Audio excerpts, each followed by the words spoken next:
साबिक chief justice Saqib Nisar ने खुद से मंसूब ऑडियो क्लिप की तरदीद कर दी। कहा कि ये फैब्रिकेटेड ऑडियो है, मेरे खिलाफ मुनज़्ज़म मुहिम चलाई जा रही है, कानूनी चाराजोई का कोई इरादा नहीं।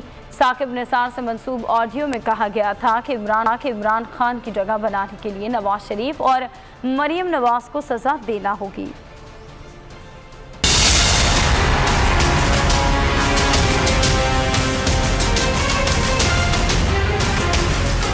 मेरे खिलाफ मुनज़्ज़म मुहिम चलाई जा रही है, फैब्रिकेटेड ऑडियो मुझसे मंसूब की गई। साबिक चीफ जस्टिस साकिब निसार ने क्लिप जाली करार दे दिया। साबिक चीफ जस्टिस से मंसूब मुबैना ऑडियो क्लिप सोशल मीडिया पर वायरल हो रहा है।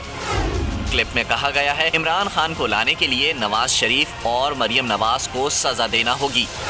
दोस्तों से कहा था कि इस पर कुछ करें, लेकिन उन्होंने मुझसे इत्तेफाक नहीं किया। साकिब निसार ने रद्द अमल में कहा, इस तरह की चीजें बनाकर लाई जा रही हैं, ये आवाज मेरी नहीं। साबिक चीफ जस्टिस ने मामले पर फिलहाल कानूनी चाराजोई न करने का भी इंदिया दे दिया।